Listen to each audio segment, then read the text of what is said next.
Spacey is being cut out of Ridley Scott's finished film, All the Money in the World. That's the name of the film. Two sources close to the movie telling CNN Scott and his producers reportedly made the decision amid revelations of sexual assault allegations against Spacey. CNN's Chloe Molass is following developments. And these allegations against Kevin Spacey, I mean, I almost feel like there's a new one out every single day. This movie was actually supposed to hit theaters in about 6 weeks. Yes. Ridley Scott basically had no other choice. Well, you know, this is the bottom. What else could he have done? This is the bottom line. So this movie, All the Money in the World, that has, you know, Mark Wahlberg, Michelle Williams, big names starring in this movie. You have Kevin Spacey as a supporting role in the movie playing this oil tycoon. The movie is set to come out in 6 weeks. Sony, in an unprecedented move, I can't remember anything like this ever happening before in the film industry, where they are cutting Spacey completely out of the movie. They have recast his part with Christopher Plummer. They are reshooting the scenes and scrambling to get this done, spending a ton of money along with the production company and the original investors to get this done all in 6 weeks, edited, done, signed, sealed, delivered, ripping down all of the posters and the promotional materials who are in it have to come back again, do these scenes again. So it is, again, something that I have never seen before in the film industry. Endeavor, too. But they are doing this because this movie is one of the big movies for the award season as we are about to enter for the Golden Globes, the Oscars.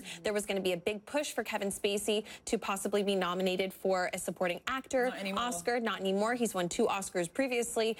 You know, but they wanted people, according to sources I spoke to at Sony, to go into this movie with an open mind and not having these Kevin Spacey allegations swaying them from what was a labor of love of doing this movie. There were over 800 people, Zane, that worked on this film. So, you know, why throw out the entire bushel of apples for one rotten one is what their attitude is about all of this. So they're spending a lot of money, but they feel like it's going to be worth it in the end. And now we're getting more revelations about another Hollywood actor stroke comedian. Yes. Louis C.K. Yeah. What do we know? So the New York Times published a bombshell report this afternoon that actually we knew was coming, and we were making calls all day on it. Louis C.K., the actor, comedian who's known for his very vulgar stand-up comedy.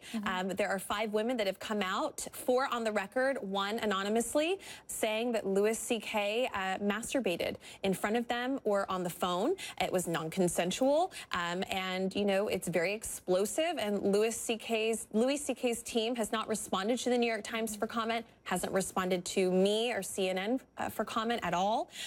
You know, and this is all coming at a time where people in Hollywood are feeling more emboldened to come out against these big stars and say that we're not going to stand for this. And again, like Sony pulling Spacey from this movie, it's people like that who are at the top that are setting the bar so that things like this don't happen. So people keep asking me, is anything going to change? Yes, it is. If companies like Sony keep doing stuff like this and saying that we're not going to stand for it, that's where things change. And also, all of this is really great because people are feeling empowered to come out and speak out against this as well. They feel empowered, but I can't imagine the emotional earthquake of having to come out in public and tell your story. But as you mentioned, change is coming. Chloe Molass, live for us. Thank you so much. And CNN